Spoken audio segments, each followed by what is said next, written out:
Hello बच्चों, तो चलिए इस प्रश्न को पढ़ते हैं। अति परवलय जिसकी नाभियां 6,4 व -4,4 हैं तथा उत्केंद्रता 2 है का समीकरण है। तो यहाँ पर देखो, इन चारों विकल्पों में से हमें सही विकल्प का चयन करना है। तो प्रश्न में आगे बढ़ने से पहले इस प्रश्न से संबंधित जो मुख्य उदाहरण है उसकी हम चर्चा कर लेते हैं। तो देखो, मुख्य उदाहरण क्या हो जाएगी।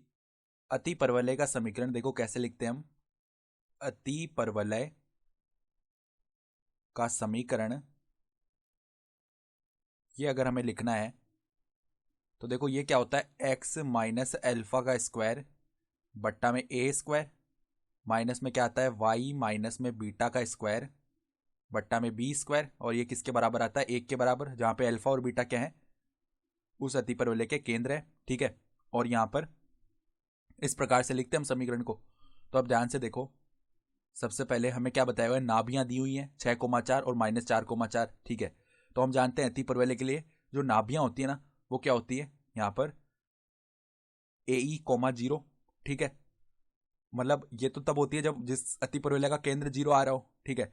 लेकिन यहां पर हमारे पास नाभियां क्या है, 6,4 और -4,4।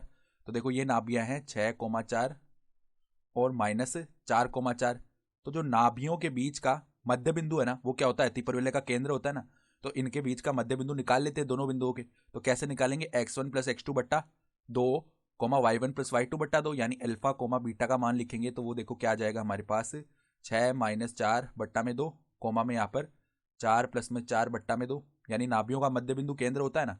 तो यहाँ पर देखो ये तो क्या बन गया, 6 - 4 2 होता है बट्टा में 2 यानी कि 1 कोमा में 4 प्लस 4 8 होता है, 8 बट्टा 2 यानी कि 4। तो इस अति परवलय का केंद्र यानी अल्फा और बीटा का मान 1,4 आ जाएगा। ठीक है। और देखो हम क्या जानते हैं कि जो हमारे पास दोनों के दोनों नाभियां हैं उनके बीच की जो दूरी होती है ना अति परवलय की, वो किसके बराबर आती है, 2 AE। ठीक है। मान लो इस प्रकार का अति परवलय है। देखो हम बात कर रहे हैं, मान लो ऐसा अति परवलय है। ठीक है। ये मान लो इसकी एक नाभि है यहाँ पर AE, 0। तो ये तो वो अति परवलय जिसका केंद्र 0,0 है। तो हम एक बार के लिए इससे समझ रहे हैं। और यहाँ पर -AE, 0। तो यहाँ पर क्या होता है, जो y निर्देशांक है ना वो तो समान है नाभियों का। देखो यहाँ भी y निर्देशांक समान है। तो दूरी निकालेंगे ना, तो सीधा जो x निर्देशांक है वो घट जाएंगे। ठीक है। तो इनके बीच की दूरी क्या आएगी, 2 AE आ जाएगी। ठीक है। तो 2 AE किसके बराबर आएगा, यहाँ पर देखो हमारे पास 2 AE का मान जो है, यानी नाभियों के बीच की दूरी, वो अति परवलय में किसके बराबर आती है, यानी कि यहाँ पर देखो हम क्या लिख सकते हैं, 2 AE। इसका मान देखो कैसे निकालेंगे हम, वर्गमूल के अंदर यहाँ पर दो बिंदुओं के बीच की दूरी का सूत्र लगाते हैं।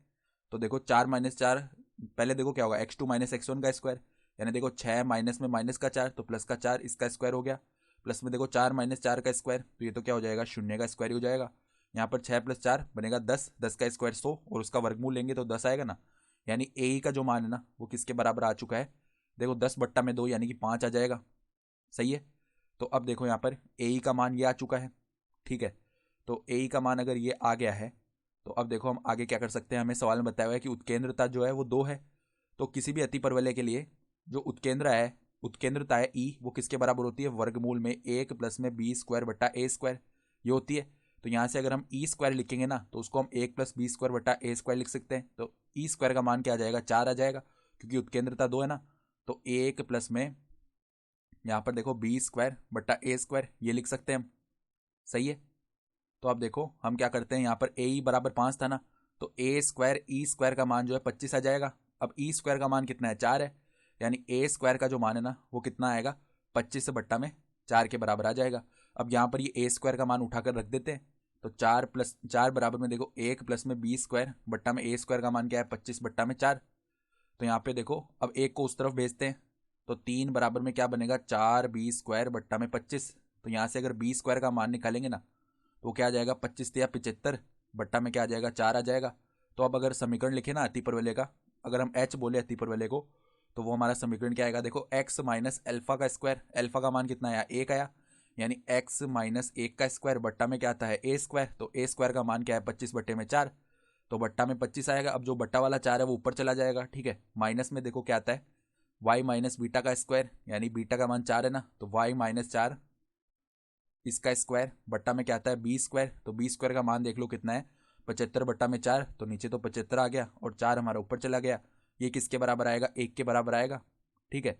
तो यहाँ से देखो अगर विकल्प देखे ना तो 4 गुणा में क्या है हमारा x माइनस 1 का स्क्वायर बट्टा में 25, माइनस में 4 गुणा में y माइनस 4 का स्क्वायर बटा 75 बराबर क्या आ रहा है, 1 के बराबर आ रहा है। यानी कि हम देख पा रहे हैं कि विकल्प डी जो है वो हमारा सही विकल्प हो रहा है। ठीक है, तो आशा करता हूँ कि आपको ये प्रश्न समझ में आया होगा। धन्यवाद।